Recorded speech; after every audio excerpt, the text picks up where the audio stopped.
제가 지금껏 신앙생활하면서 요즘처럼 기독교에 대해서 사회적으로 인식이 좋지 않은 때가 없었던 것 같습니다.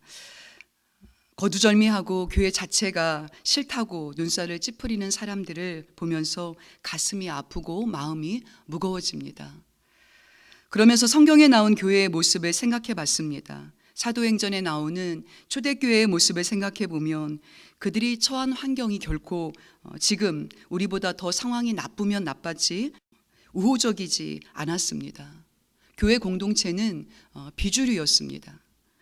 예수가 그리스도라고 고백하면 황제 숭배에 반하는 것이기 때문에 매우 위험할 수 있는 상황이었습니다. 그런가 하면 유대교는 예수 믿는 사람들을 나사렛 예수를 믿는 이단이라고 그렇게 정죄했습니다. 그럼에도 불구하고 초대교회 공동체는 조금도 그런 상황 가운데 주눅들지 않았다는 것입니다.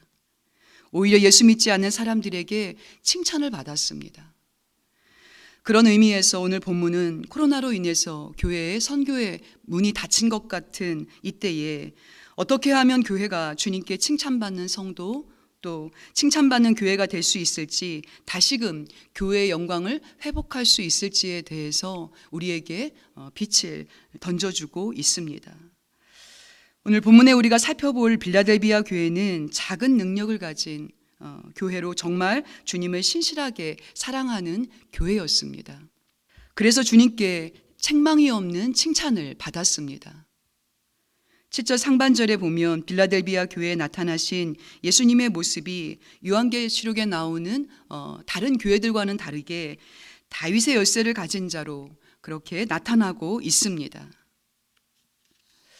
여기 예수님께서 다윗의 열쇠를 가지셨다라는 것은 모든 축복의 보고인 천국의 문을 열고 닫는 실권이 예수님에게 있었다라는 것입니다.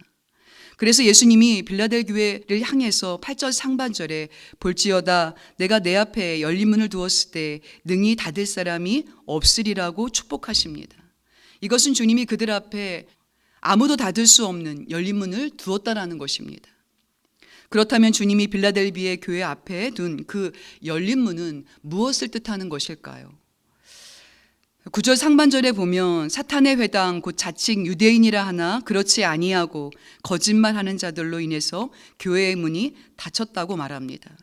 당시 유대교는 로마에서 합법적으로 활동할 수 있는 유일한 복음의 문이었습니다.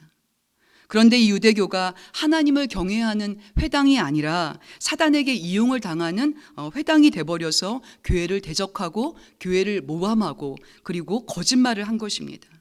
그래서 빌라델비아 교회 역시 그들에게 배척을 당하게 되고 그로 인해서 복음의 문이 닫혀버렸습니다.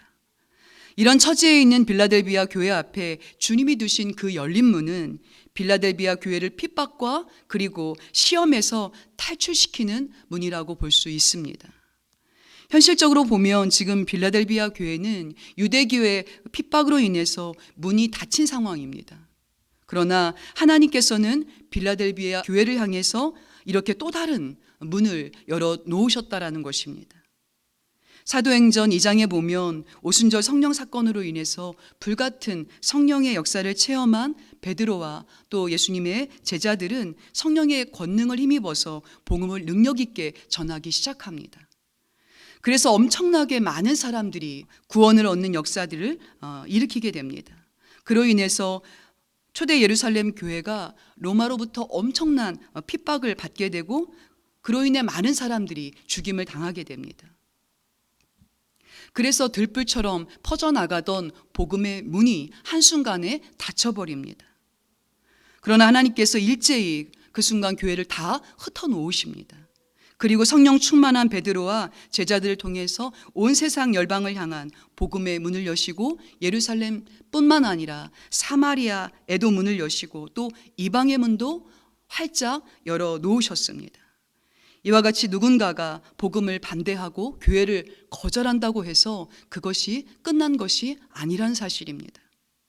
그것은 하나님이 더 큰 문을 열기 위해서 작은 문 하나를 닫은 것에 불과하다라는 것을 기억하시기 바랍니다. 우리가 그리스도인으로 살다 보면 복음으로 인해서 이렇게 여러 장애물을 만나게 됩니다.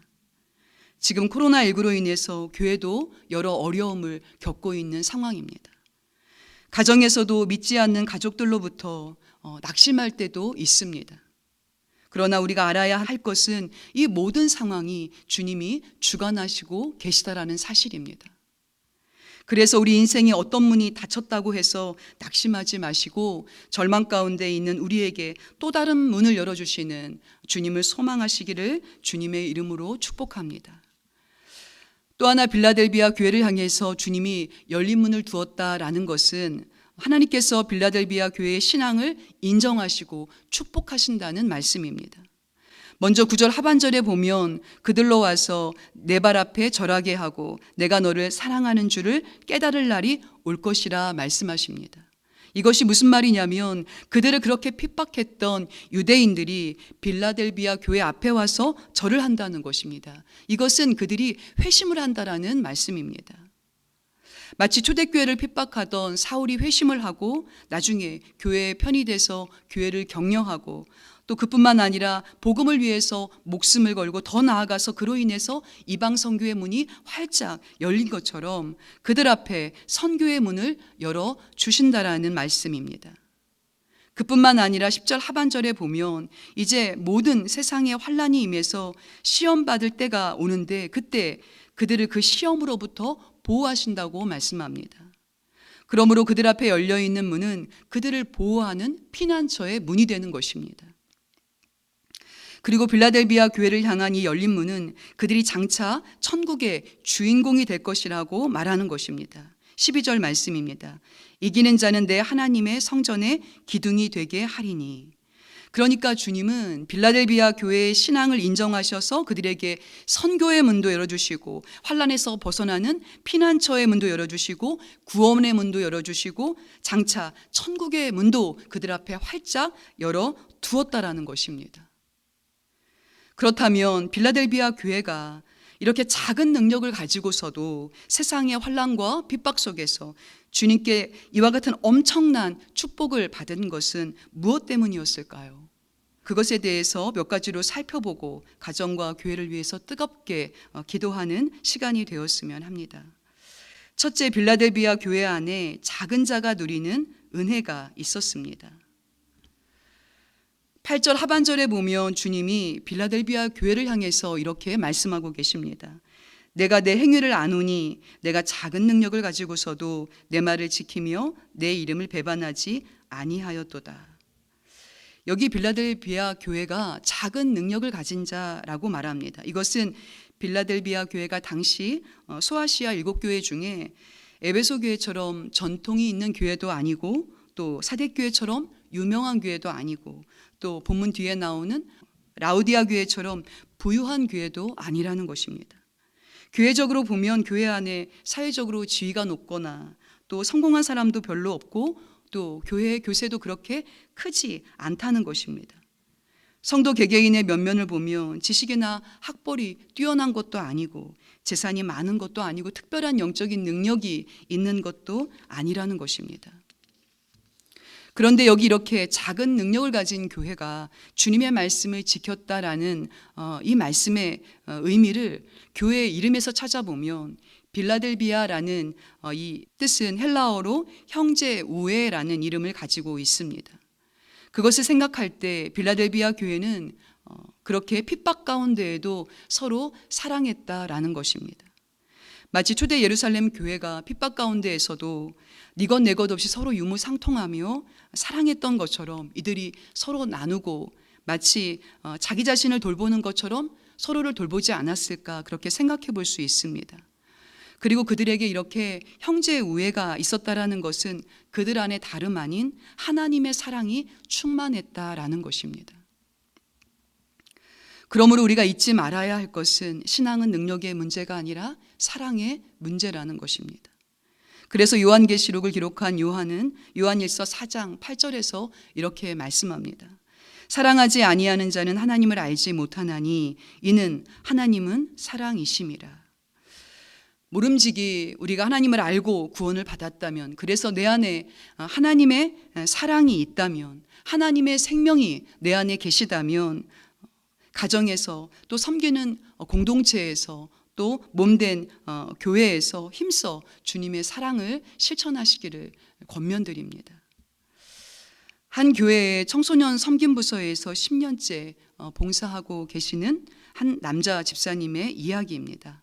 청소년 섬김부서는 부모의 돌봄을 받지 못하는 아이들이 사회의 한 일원으로 건강하게 자랄 때까지 장기적으로 아이들을 돌보는 돌봄 사역입니다.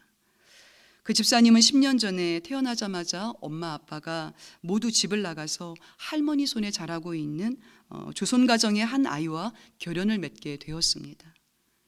집사님은 그 아이가 초등학교 3학년이었을 때 만나서 현재 고등학교를 졸업하고 지금까지 그의 삼촌이 되어주고 또 멘토가 되어주고 있습니다. 그 집사님의 인터뷰 내용입니다. 민욱이와의 만남은 특별하거나 거창한 일이 아니었습니다. 민욱이가 좋아하는 것을 함께 먹고 이런저런 이야기를 하고 민욱이가 꿈을 이야기할 때 그것을 뜨겁게 응원하는 것이 전부였습니다. 민욱이는 고등학교를 졸업하면서 진로에 대한 고민이 깊어졌습니다. 저는 그때 내가 이때를 위해 민욱이 옆에 있었다라는 것을 느끼게 되었습니다. 그래서 우리는 자주 직업과 미래에 대한 이야기를 나누었고 그 과정에서 최선의 진로를 찾게 되었습니다. 현재 민욱이는 기술 전문학교에 진학해서 열심히 공부하고 있습니다. 인터뷰를 진행하는 기자는 집사님에게 이 사역이 장기적인 사역이다 보니 중간에 슬럼프가 있었을 텐데 그 긴 사역을 어떻게 그렇게 묵묵히 하게 되었는지 물었습니다. 그때 집사님은 이렇게 대답합니다. 제가 어렸을 때 작은 시골교회에 다녔습니다. 그런데 그 교회에서 제게 주신 사랑과 은혜가 너무 커서 어른이 되면 어려운 이웃과 특히 어려운 청소년들을 도와야겠다는 그런 마음의 빚이 늘 제게 있었습니다. 그런 부분들이 저를 지치지 않고 봉사할 수 있게 하는 원동력이 되었던 것 같습니다. 그렇게 10년의 시간을 그 집사님으로부터 돌봄받은 민욱이는 자신에게 생긴 소원을 이렇게 말합니다. 제가 삼촌을 처음 만난 것이 10년이 되었는데 제 인생의 반, 그중에 가장 중요한 시기에 삼촌이 없었으면 어떻게 컸을지 상상이 안 돼요. 제가 학교 성적이 별로 좋은 편이 아니어서 어떻게 살아가야 할지 난감하고 고민이 많이 됐었는데 옆에서 사회 경험이 많은 삼촌이 자기 일처럼 같이 고민해줘서 좋았어요. 저도 커서 삼촌처럼 사회의 당당한 일원이 돼서 저처럼 가정 환경이 불우한 학생들에게 많은 도움이 되고 싶어요. 그리고 민욱이는 힘주어 말합니다. 진짜로요. 저는 인터뷰 영상에서 그 집사님이 그 사역을 하게 된 이유가 자기가 어렸을 때 가정적으로 많이 어려웠는데 작은 시골교회로부터 받은 사랑과 은혜가 너무 컸기 때문이라고 말하는 대목에서 목이 메어서 잠시 말을 잇지 못하는 모습을 보면서 생각해보면 그 시골교회가 뭐가 그렇게 살림이 넉넉했겠습니까? 그런데 그 교회에 하나님의 따뜻한 사랑이 충만했던 것입니다. 그래서 마음 붙일 곳 없던 이 어린 소년이 언제든 교회에 가면 엄마처럼 품어주는 권사님이 계셨고 또 필요한 것을 먼저 알아서 챙겨주는 집사님들과 말없이 걱정해 주시고 기도해 주시는 교회 어른들이 계셨던 것입니다. 여기 빌라델비아 교회가 그렇게 하나님의 사랑이 충만했던 교회였던 것입니다. 그런 형제 사랑이 있는 빌라델비아 교회를 향해서 주님이 9절 하반절에 내가 너를 사랑하는 줄을 알게 하겠다 말씀하십니다. 이 말이 무슨 말이냐면 빌라델비아 교회가 외적으로 볼 때 초라하니까 그들을 핍박하던 유대인들이 볼 때에는 저들이 하나님의 사랑을 받을 리가 없어 그렇게 생각한 것입니다. 그런데 그렇게 세상 잣대로 바라보는 유대인들에게 하나님이 빌라델비아 교회를 사랑하시는 것을 알게 해주시겠다라는 말씀입니다. 그래서 겉으로 볼 때는 빌라델비아 교회가 하나님이 사랑하는 것처럼 보이지 않을 수 있습니다. 왜냐하면 빌라델비아 교회가 에베소 교회처럼 소위 성공했거나 대단히 큰 교회가 아닙니다. 누구도 눈여겨볼 것 없는 초라한 볼품없는 교회였던 것입니다.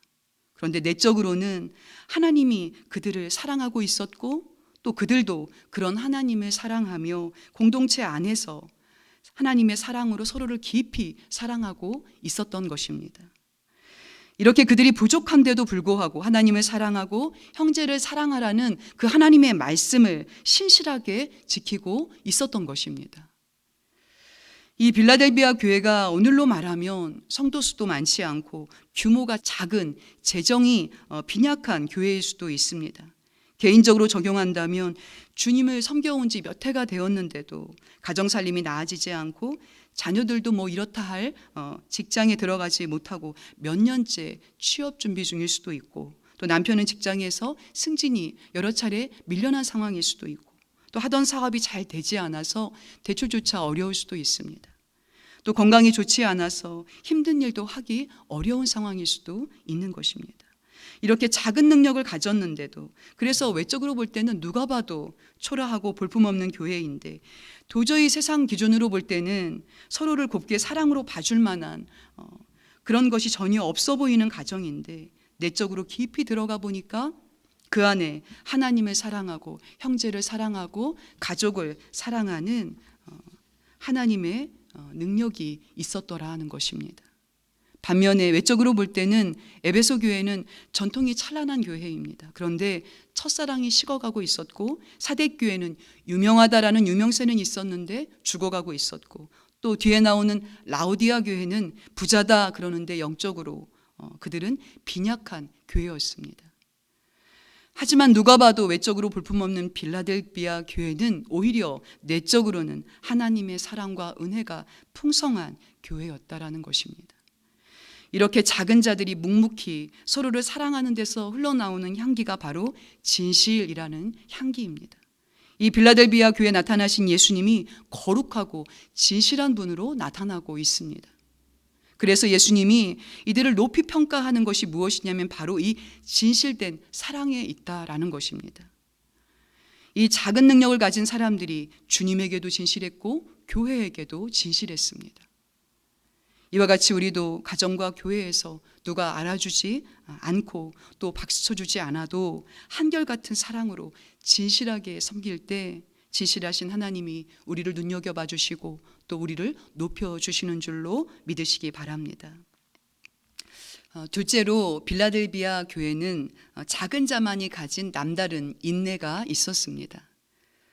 주님은 빌라델비아 교회가 10절 상반절에 내가 나의 인내의 말씀을 지켰다라고 말씀합니다. 여기 빌라델비아 교회가 작은 능력을 가지고도 그 핍박 속에서 말씀을 지키고 주님의 이름을 배반하지 않았다라는 것은 그들이 인내함으로 말씀을 지켰다라는 것입니다. 바로 주님께서 그들의 그런 인내를 보시고 그것을 높이 평가하고 계시는 것입니다. 이처럼 주님께서 우리의 행위를 평가하실 때 일의 양이 아니고 인내의 무게로 평가하신다는 것을 기억하시기 바랍니다. 우리가 공동체 안에서 똑같은 짐을 지고 또 똑같은 봉사를 해도 가난한 사람, 또 몸이 약한 사람, 사회적인 지위가 낮은 사람, 그러니까 상대적으로 작은 능력을 가진 사람들은 그렇지 않은 사람들보다 더 인내하며 수고하는 것입니다. 그래서 주님은 그런 그들의 봉사를 더 크게 여기시고 귀히 여기십니다. 이처럼 작은 능력을 가지고도 인내한 빌라델비아 교회를 주님께서 인정하시고 그들에게 면류관을 주셨습니다. 11절에 보면 내가 속히 오리니 내가 가진 것을 굳게 잡아 아무도 내 면류관을 빼앗지 못하게 하라. 여기 주님이 빌라델비아 교회를 향해서 언제 면류관을 주신 거냐면요, 그들이 인내하면서 진실하게 섬기고 있는 것을 보시고 천국의 면류관을 예비해 주신 것입니다. 그러니까 인내야말로 무엇이 참인지 무엇이 진실인지를 가늠하게 하는 가장 정확한 테스트가 되는 것입니다. 우리가 하는 일이 잘 되고 편안할 때의 모습은 그 사람의 진정한 모습이 아닐 수 있습니다. 오히려 그 사람의 본 모습은 힘들고 아무도 알아주는 사람이 없고 또 열악하고 괴로울 때 나타나는 것입니다. 그래서 우리는 어려울 때 함께한 친구가 진짜 친구다 그렇게 말합니다. 이처럼 인내를 통과한 신앙이 진짜 신앙이 되는 것입니다. 그래서 성경에 예수님이 네 가지 밭에 대해서 비유로 말씀하실 때 좋은 밭과 그렇지 않은 밭의 차이가 인내에 있다라고 말씀합니다. 길가밭이나 또 돌짝밭이나 또 가시밭이나 말씀을 듣고 은혜를 받는 것은 비슷합니다. 그런데 어디서 그 차이가 나냐면 얼마 지나지 않아서 금방 말라버린다든가 또 새가 와서 먹어버린다든가 또 이런저런 유혹에 넘어지는 것입니다. 그런데 좋은 밭은 어떻습니까? 누가복음 8장 15절에 좋은 땅에 있다라는 것은 착하고 좋은 마음으로 말씀을 듣고 지키어 인내로 결실하는 자라. 그러니까 인내하며 말씀을 지킨 사람, 그 사람을 주님은 좋은 밭이다, 옥토다라고 말씀하는 것입니다. 바로 그 사람이 구원받은 사람이고 또 그 사람이 거듭난 사람이라는 것입니다. 이렇게 인내는 주님이 보실 때 그 사람을 인정하는 가장 중요한 시금석이 되는 것입니다. 그래서 주님은 빌라델비아 교회를 향해서 내가 가진 이 소중한 인내를 굳게 잡아서 아무도 내 면류관을 빼앗지 못하게 하라고 말씀하고 계신 것입니다. 만약 어떤 운동선수가 챔피언의 자리에 올랐다면 그가 상대편 선수보다 더 인내하며 훈련을 많이 했기 때문에 챔피언의 자리에 올라간 것입니다. 그렇기 때문에 챔피언의 타이틀을 잃지 않고 그가 그것을 유지하기 위해서는 인내를 포기하지 말아야 하는 것입니다. 이렇게 주님께서는 그들이 인내하는 모습을 보시고 인정하고 칭찬하시면서 내가 올 때까지 너희들의 이 자세를 잊어버리지 말고 굳게 잡아라. 그래서 이 면류관을 빼앗기지 말아라. 그렇게 권면하고 있습니다. 이 말씀을 들을 때 아니 내가 여기까지 오기까지 얼마나 인내하고 왔는데 또 인내하라는 말입니까? 주님 너무나 가혹합니다. 라고 말할 수 있습니다. 이것은 주님이 우리에게 계속해서 참기만 하라는 말씀이 아닙니다. 내가 너희에게 열린 문을 왜 열어두었는지 그것을 생각하라는 것입니다. 그것은 바로 내가 작은 일 속에서도 진실했고 또 서로 사랑하고 인내했기 때문이라는 것입니다. 우리는 때로 주변에서 우리가 존경하던 목사님들이 맥없이 무너지는 모습을 보기도 합니다. 또 교회에서 열심히 봉사하던 집사님을 언젠가부터 볼 수 없게 되기도 합니다. 또 성경에 대해서 많이 알고 열정적으로 주의 일에 힘쓰던 분들이 신앙의 자리에서 떠나는 것을 보기도 합니다.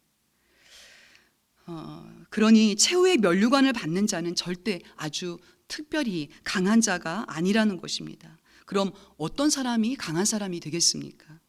비록 넘어져도 다시 인내하며 믿음의 경주를 계속하는 사람이라는 것입니다.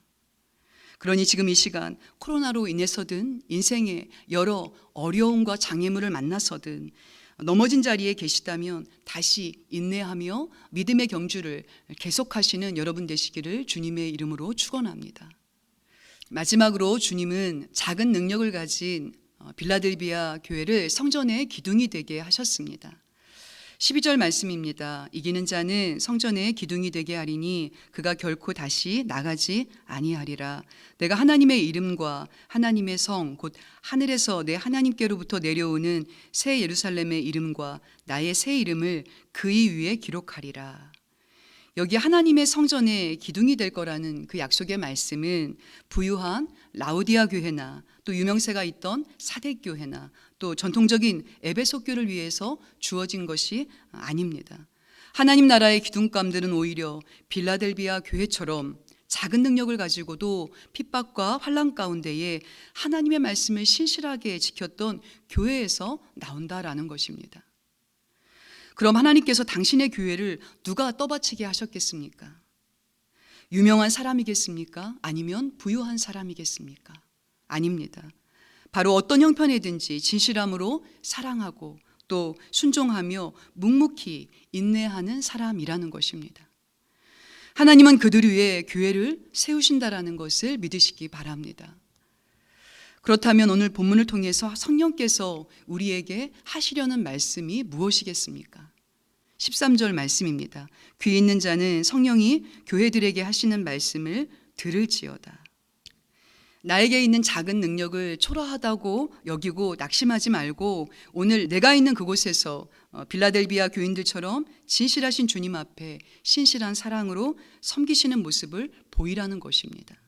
또 진실하게 하나님 앞에서 끝까지 인내하며 하나님의 계획을 이루라는 것입니다. 이렇게 할 때에 하나님께서 우리에게 어떤 것을 열매 맺게 하시겠습니까? 은퇴가 얼마 남지 않은 노 목사님이 섬기는 교회에서 일어난 일입니다. 어느 평범한 주일에 목사님은 평소처럼 강단에 올라가 성경 본문을 읽고 말씀을 전하기 시작했습니다. 그런데 앉아있던 성도 몇몇이 고개를 갸우뚱합니다. 설교가 이어지면서 더 많은 성도들이 당황한 표정으로 목사님을 쳐다봅니다.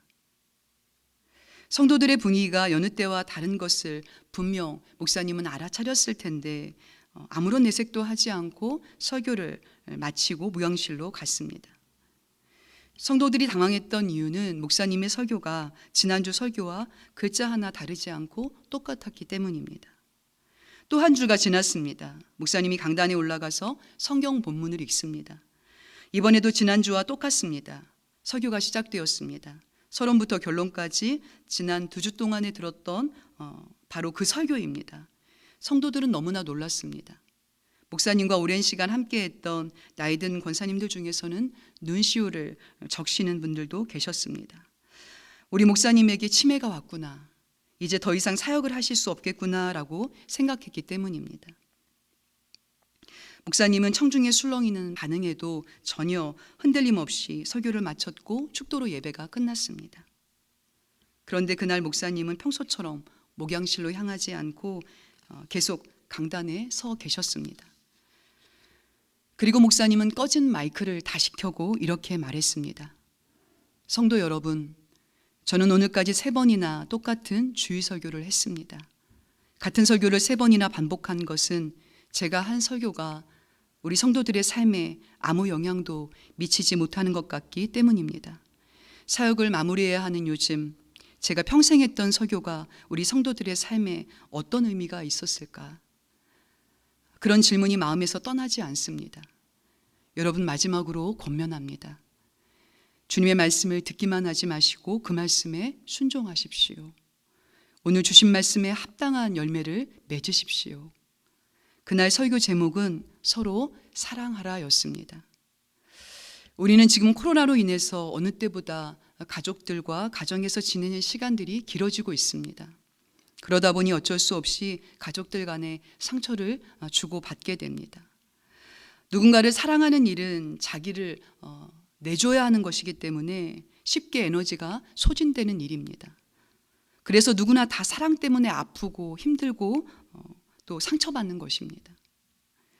생각해보면 빌라델비아 교회가 그들의 가정과 교회 안에서 서로 사랑하는 일에 상처나 아픔이 없었겠습니까? 그렇지 않았을 것입니다. 그럼에도 그들이 계속해서 상처받기를 자처하며 공동체를 떠나지 않고 더 깊이 공동체 안으로 들어갔던 이유는 무엇이겠습니까? 그들 안에 주님의 풍성한 사랑이 있었던 것입니다. 그들이 끝까지 주님의 사랑으로 인내하며 수고를 계속했던 것입니다. 이처럼 하나님의 사랑을 입은 우리가 서로를 사랑하는 일에 서로 실패한다 할지라도 멀리서 손님처럼, 아니 구경꾼처럼 앉아있는 것이 아니라 상처를 무릅쓰고 가정과 교회 공동체 안으로 우리가 깊이 들어가야 하는 이유는 주님의 참사랑은 그러한 사랑의 수고 속에서 우리를 점점 더 온전하게 하시고 또 우리를 풍성하게 해주시기 때문인 줄로 믿습니다. 부디 공동체 안에서 신실하게 서로를 사랑하시기 바랍니다. 인내하며 사랑으로 섬기시기 바랍니다. 그렇게 우리가 사랑할 때 주님이 우리의 가정을, 우리의 몸된 교회를 어떤 환난과 핍박이 있을지라도 주님의 말씀 위에 견고하게 세우시고 축복의 통로로 사용하시는 은혜를 누리게 되시기를 주님의 이름으로 축원합니다.